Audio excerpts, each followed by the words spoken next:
Card King, here I come. Hello, sports fans, sports collectors, and all hobbyists. Welcome to the Card King Sports and Variety Show. I am your host, the Catman, Brian Cataquet, a.k.a. the Card King. We are live on ABC's KMET 1490 AM.com, your number one spot right here for news and talk on the West Coast. I thank everyone for tuning in this morning. On the telephone line, I welcome in 24-year boxing veteran, three-time world boxing champion. I welcome to the program the legendary Sweet Reggie Johnson. Reggie, Brian C., thanks for being on. Hey, Brian, how you doing, man? Thanks for sharing your platform with me, and I'm looking forward to sharing what I've experienced in the ultimate sport of boxing with your crowd of people. It's always an honor to speak with a former champion, so I really appreciate it. Reggie, I want to begin. You hold an achievement, which I want to start the program mentioning. Only 8 boxers in the history of the sport have won titles in the middleweight class and the light heavyweight class and repeated defeat. On that list is Sugar Ray Leonard, Tommy Hearns, Roy Jones Jr., and Sweet Reggie Johnson. That's a high achievement. You must be proud, huh? Oh, yes, I'm very proud. But, you know, during the process when all of this is transpiring and taking place, you know, you just focus on keeping your teeth in your mouth and getting the job done. And, you know, then later on, you know, someone walk up and tell you, man, look, read this, Reggie. This is what you've accomplished now. You're the 8th guy that became the middleweight and then the light heavyweight world champion, moving up 2 weight classes doing that. So, you know, and the way boxing is, you know, even with that being said, you know, you're still thinking, hey, man, that alone should get me in the Hall of Fame. I mean, that's what I mean. I mean, what are these writers thinking about? I mean, how can Reggie Johnson not be in the Hall of Fame? I mean, they got Rocky Balboa, Stallone in the Hall of Fame. I mean, what are these writers thinking about? Well, I mean, you know, it's not only boxing. I think the world over, business all over the world, you know, it's politics, and you qualify to get in a certain way, and you're going to always have shoe-ins like Muhammad Ali, Mike Tyson, Sugar Ray Leonard, Sugar Ray Robinson. Those guys are shoe-ins because they were so popular when they was fighting, and they kind of like, you know, was the face of boxing back then. I guess I come up short at that I had so much talent in my weight classes when I came up. And I think when I fought Irish Steve Collins and won my first world title in my second shot at it against Irish Steve Collins, when the ratings came out, I was rated number 5, and I was the champion of the world. So just think about the talent in that weight class if you're the world champion and you rated number 5 in the world. I mean, in your era, Reggie, I mean, you fought more champions who are future Hall of Famers themselves. I mean, you have a total of 52 fights. Nearly half of those fights were won by knockouts done by you. You were never knocked out in your career, not to mention the accomplishment that I just mentioned on the top of the hour. I mean, come on, to put Stallone in the Hall of Fame? I mean, okay, listen, put Stallone in the acting Hall of Fame, no question. But as a scripted boxer, I mean, come on, as a scripted boxer, to put him in the Hall of Fame, you got to be kidding me.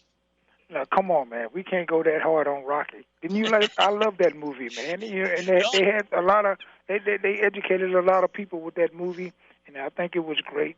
And then we got to also understand that there are other people that didn't even get in the ring to fight that's in the Hall of Fame. So he's in that class. I think it was okay to have Rocky in, but I think you're right. There's also a problem with, you know, certain fighters that's getting in that are not getting in.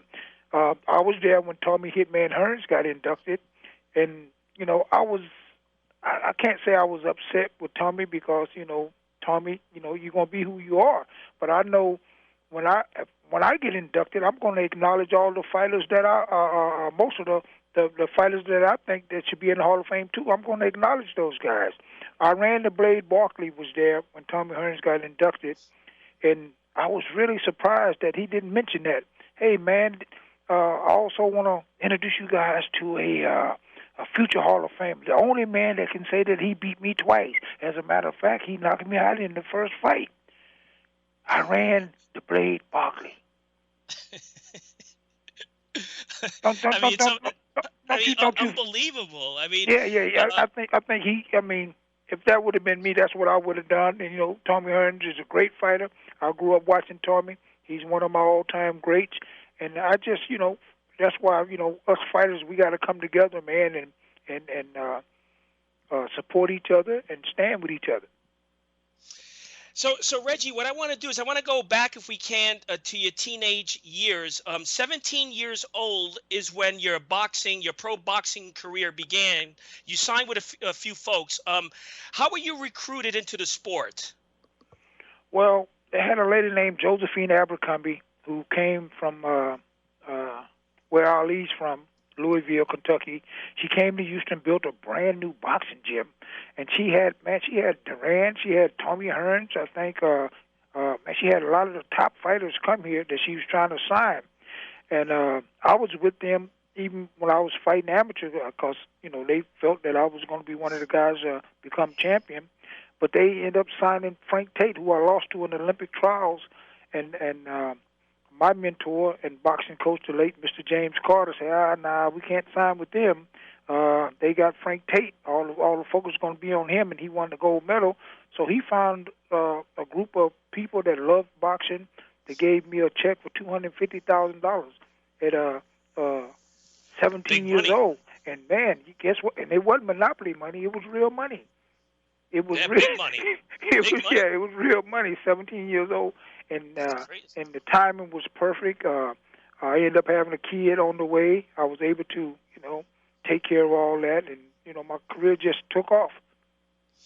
Amazing. So that was about 1984, and your debut fight was against a boxer named Mark Henderson, right? Yes, Mark Henderson was my first professional fight in Pasadena. And do you recall how you got ready to prepare for that match? I mean, your first major boxing match, it must have been thrilling. Well, it's a big difference fighting an amateur fight with headgears on, with a little bigger gloves on. But the people I signed with hired the great Curtis Coates, the first welterweight champion and first world champion boxer that came from Dallas, Texas. So I had him, an old school fighter who gave me all the old school skills to go out and make that transaction from amateur to pro. And then 5 years later, 1989, big year for you, Reggie, winning the WBA Intercontinental Middleweight title. I believe that was against Israel Cole. Am I correct? Yes, Israel Cole, who was from Africa. He and I fought at the Great Western Forum, and that was my first belt. And I always tell people this story, man. I remember winning that belt. The people who I was signed with in California, the May Group, they had Oscar De La Hoya, and I thought about myself. He was 16 at the time, and they was getting, they was going to sign him. And I remember a boxing writer was at the gym, and he took a picture of him with my belt on, and he said he saw the look in his eyes when he put that belt on that inspired him to even work harder to become world champion. And look what he did. Look what he accomplished. I mean, what is that feeling like, Reggie, to be a world champion? I mean, it must be such a special feeling. How did it feel? Well, when you grow up fast and when you grow up in Houston Fifth Ward, like Watts and all the Bronx and the hard areas to grow up in, you just focus on that. And I want to send a big shout out to my uncle Kenneth Iron Man Walker, who just passed away Tuesday, and he the guy. He the guy that he the one took me to the Salvation Army Boys Club, introduced me to Mr. Carter, and told Mr. Carter to say, man, I want to put my nephew in there with the best amateur fighter you got. That's and his around his weight class and age, and he did. And I just remember when those 3 rounds was up, even Mr. Carter and the look on everybody's eyes, he's like, I'm like, man, I'm from the hood. I'm not scared to fight, but I know this is organized fighting. But Mr. Carter came up to me and told me, he said, young man, you can become champion of the world. And I think my career started that day because I just hung on to that and dedicated my whole life to boxing. Stopped doing the baseball, the football, the basketball, the wrestling, the track. I did all sports, but at the age of 12, I shut all that down and just focused on boxing. Yeah, and I know you were telling me about that. So again, my condolences. I'm sorry for your loss. 1990, Reggie, you achieved more success beating Negron, right, for the USBA middleweight title. So during the late 80s, early 90s, your momentum was really flying high. Well, when you grow up as a kid, you think about fighting on TV. You think about your family and your friends and your community and just people seeing you on TV. That was that inspired me right there. But, you also understand that it's a business, and then you're fighting on national television, and you're fighting for a belt that would get you in a position to fight for the world title. Yeah, that was very special in my life, and everything I did up until that point, it kept inspiring me to go further. Yes, so now you own 2 belts, and then 92 is when you got your 3rd belt, beating Steve Collins, right, for the World Championship WBA title. Oh, boy, that was a tough fight, too. And the Irish Steve Collins, that was a great fight on Showtime, and it was a great card because it had a lot of other champions who had been champions on that card fight. And I told everybody, I even told Steve the next day, if I ever go to war, I want you standing next to me. Yes, Irish Steve Collins, a great fighter, and that was really big for me. And in my city and people I know in the Texas area, they responded well and inspired me to even go further, think bigger. Yeah, and Reggie, Steve Collins was one of those fighters. I mean, he was physically strong. He had what they say a concrete chin, right? He was one of your strongest battles, right? Yeah, that's why I wanted him on my side. He had a tough chin. I wouldn't have to take the punches. He could take the punches. If we go to war. I know, because yeah, he's a tough fighter. Yeah, go ahead. No, I said, yeah, you're right. He was a tough fighter, but once again, even with me beating him for the world title, he go on to win 2 world titles himself. Yeah, he was one of the strongest fighters you competed against, along with William Guthrie, right? Those two were the strongest you've competed against, right? Oh yeah, absolutely. But those was the 2 strongest, and Roy Jones was the most smartest and fastest that I ever fought. Now, I have a little clip. Speaking about Guthrie, I have a little clip. It's a short clip that I want to play. And after this clip is done, I want your thoughts on it. Let's hear it now. Okay.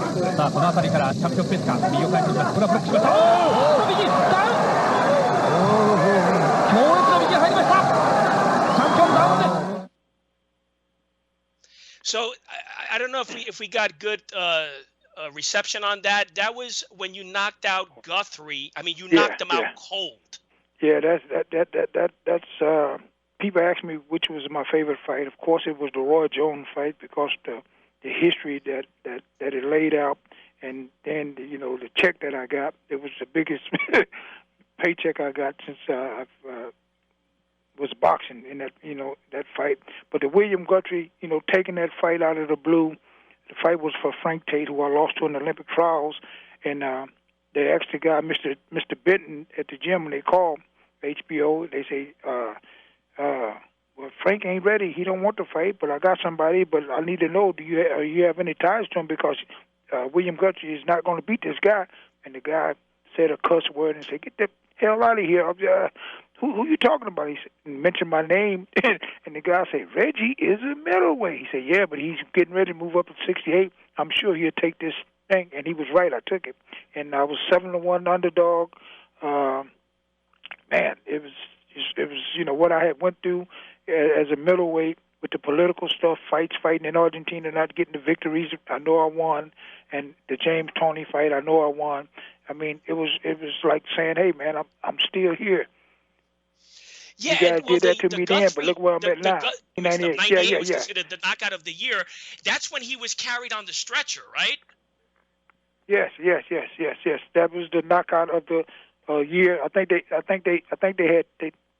had two of them. Me and Roy Jones when he hit Virgil Hill with the body shot. So they had two that year. And also, you had another iconic knockdown, the James Toney fight. I believe when you knocked him down, that was the first time Toney was knocked down in his career. Yes, it was. And, till this day, in my heart, I feel I won that fight. But, like I said, man, what Toney went on to do, I can live with that. Yeah, that guy became one of the greatest fighters that could fight in any era. James Toney did. Yeah, it's amazing. I have 5 minutes left, so I want to get a few more in. Okay, we got 5 minutes left. Okay. Your opinion, Reggie, on the state of the sport in 2022? I think boxing is trying to come back. I think a lot of people say, man, why is boxing where it's at? Well, it's not there's a lot of talent in each division, but we got to understand that back then they had a lot of old school trained fighters who fought. And you think about it, there's only about 3 of them that I can name that was trained by those old school trainers. Think about all the old school trainers who died off. So we gotta, we as fighters, we gotta take a stand and go in and create these world champions ourselves. The fighters who were champions, trainer like the great Ronnie Shields. What is your opinion on pay-per-view hurting its popularity? Do you think that's true? Yeah, I think it's true on one hand, and on the other hand, I think it's business. Think about the promoters that hurt the fighters, who dictate the money and dictate who they fight. So it comes with that's just part of the business, and this is why fighters got to come together and put some something in place to protect themselves and protect the sport. Yeah, and also, a lot of critics say that the shortening of the rounds, years ago, it used to be a 15-round battle. Now it's, down to 12 rounds. You think that's hurt the sport?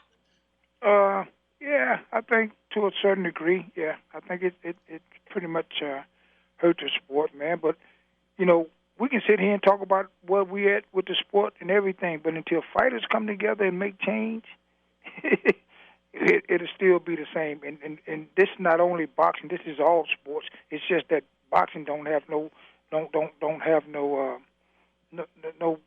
business strategy to take care of the fighters and take care of the sport. And the health of these fighters is what we're working on. And I got something I want to really share with you.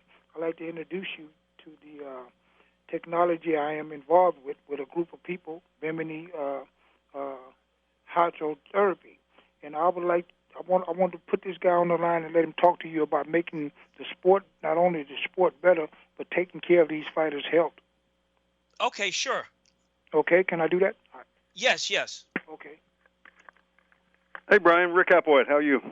How are you, Rick? Thanks for being on. Yeah, go ahead. Thanks for having us on. I know you don't have much time, but what we're involved in, and Reggie's heavily involved with us here, and he's helping us with the boxing world. We've invented a technology that's called Bimini Hydrotherapy, and we can actually make an oxygen bubble down to 0.1 micron, and we can perfuse it directly into the skin. And what it helps is helps hasten recoveries, decrease pain, speeds up recovery. So it's going to help the boxers recover faster from workouts, from fights, helps injuries heal faster. And, we actually believe it's the fountain of youth. And we believe that we've been doing 6 years of medical research on this, and we believe it can extend the career of boxers and help with the health of retired boxers well into their career. So is there a website that the audience can research this information? It's BiminiHydrotherapy.com. Okay, just repeat it one more time. I'm sorry. Bimini hydrotherapy.com. Okay, very good. So yeah, we'll definitely keep an eye on that. Bimini is Bimini, and then hydrotherapy.com. Great. So we'll definitely keep an eye on that. Now, have about 4 minutes left. Does Reggie want to mention any I'm going to get Reggie back to you. I appreciate your time. Nice talking to you. Nice talking to you. Okay, sir. I wanted to get that in because, man, my passion now is not fighting for belts and getting in the ring. It's about, because boxing has been my life and it's taken care of me and my family, and I want to take care of the ultimate sport of boxing and the athletes. Absolutely. So Champ, what are you doing currently? Do you have projects going on? You want to mention your website, your Facebook page, or your social media platforms? Go ahead. You got the stage. Okay. Well, you put Reggie Johnson Boxer on Instagram, Facebook, all that stuff will come up. We're working on building a YouTube channel, and it would page. I'm sorry, and it would be Reggie Johnson, Reggie Sweet Johnson, either one of those. And what I'm doing now, man, I'm a world community activist. That's what I tell people. They say, "What are you doing now?" That's what I do, helping people, trying to put boxing on a whole new level where boxers have some say-so. And so, I mean, now, do you attend the Boxing Hall of Fame? I know one is coming up in this summer, right? Oh yeah. I'll be there because every year we haven't been in the last 3 years, but every year I go there. I have a advisor in Wilmington, Delaware. He sets everything up. I go there, do charity for like 3-4 days, and then he and I go to the Hall of Fame, come back, I spend the night, and fly home. So yes, I'll definitely be there June 2022. Yeah, so that'll be in June. And just two final questions. Okay. Something I'm thinking about, Reggie, the lack of inner city boxing clubs has also hurt the sport, I believe, in America, right? During the 1970s and 80s, as you know, there was a lot of inner city boxing clubs around the country. What do you think about that? You think that's hurt the sport today? Yeah, I think it's not only hurt the sport, it's hurt the communities, but there's so many ways we can go. You're talking about what's not being done today that was done back in the day. But we just had a rapper, The Truth, that's a huge rapper here. He just opened up a boxing gym last week, Trader Truth. And, I like to thank him for doing that. And man, he do a lot of community stuff like myself. And he just opened up a brand new boxing gym here last week. Amazing. So, so in closing, any final words to the fans out there? Yeah, I have final words. True boxing fans going to watch boxing till the day they die. And I just want to let you know that I'm not the only fighter. I can name you 100 fighters that's are passionate about the sport, that they're not active in the sport, but they're trying to bring boxing back and do everything they can to make the sport a better place, not only in America, but the world over. Man, and I really appreciate your time, and hopefully we can get together soon. Oh, absolutely, man. You got my number. You can call me anytime.